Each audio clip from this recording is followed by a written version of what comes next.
Our next speaker is Nemin Puruvtosh from Mongolian Aspiration School, and her speech is titled Pixels to Principles.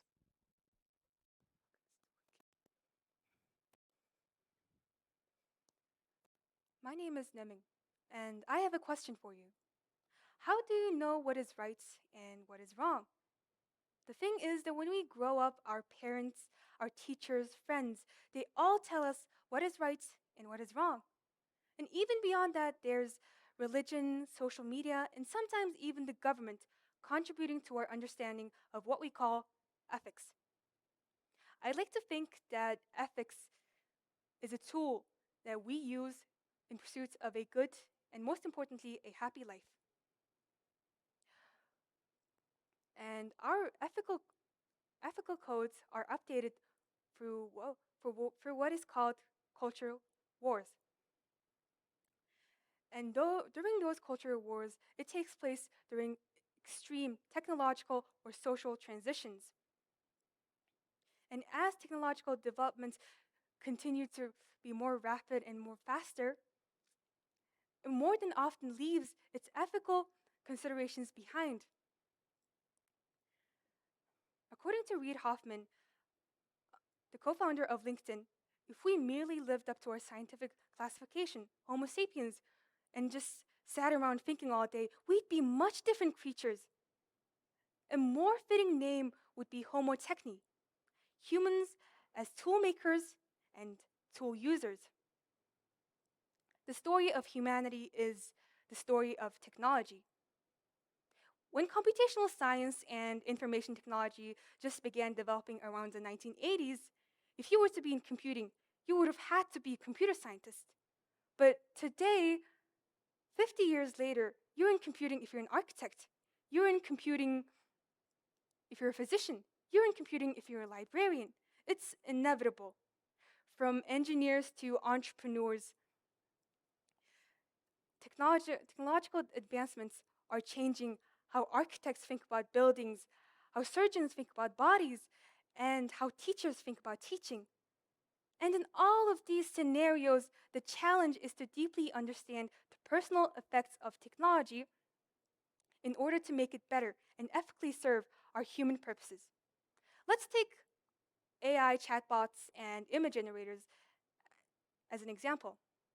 Many school systems and even entire nations have banned ChatGPT.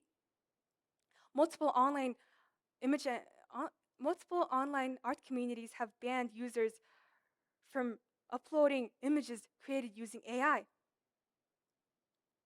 I get it.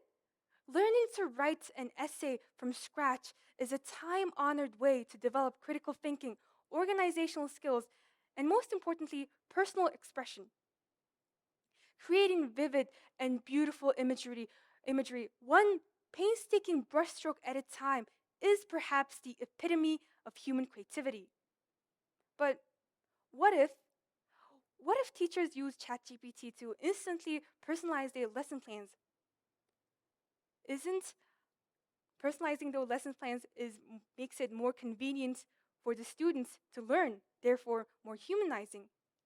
Aren't tools created for millions to communicate in better ways through art a step forward, a step forward humanity?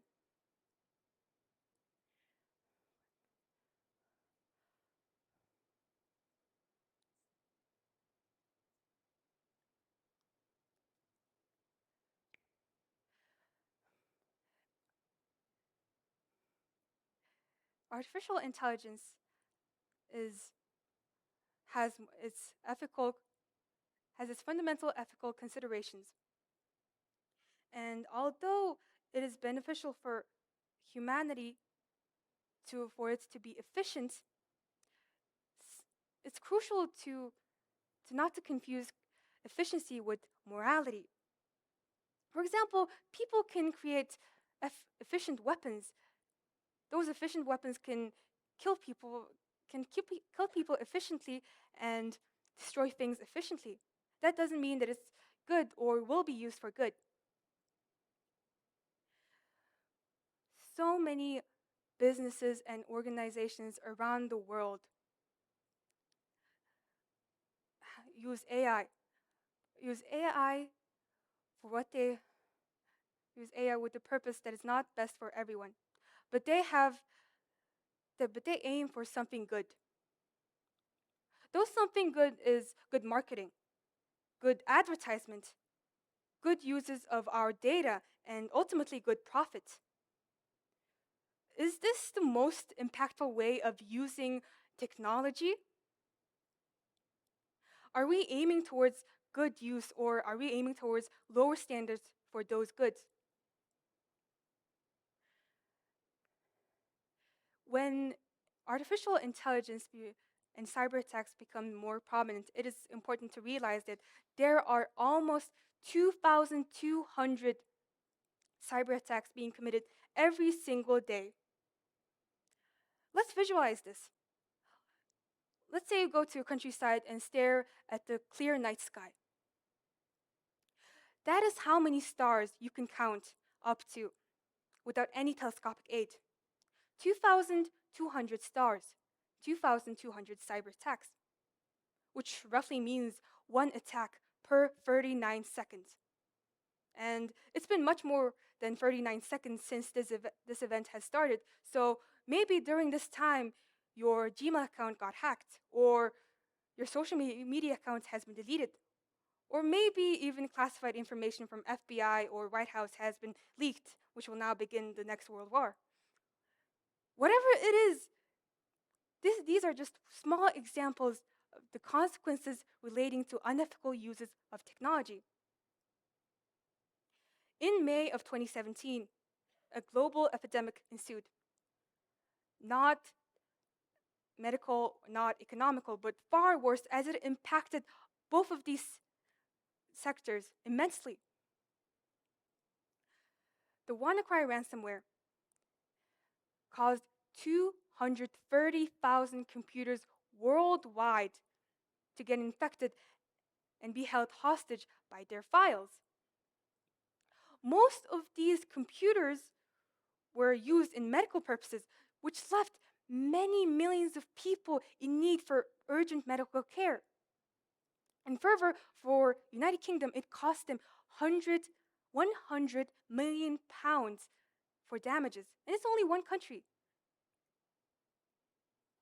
Moreover, in May of 2018, Facebook has said that 50 million accounts have been hacked for Cambridge Analytica scandal. But for what? Political advertisement. These examples are cautionary tales to stark ethical use of technology. My name is Neming, and I am one of the millions of youth that is aspiring to change the world someday. I don't know what the future may hold for us, but I do know with the immense possibilities of technology and our newfound principles, we can create a world that is ethically and equitably established for everyone. And with those we have the power to create that change.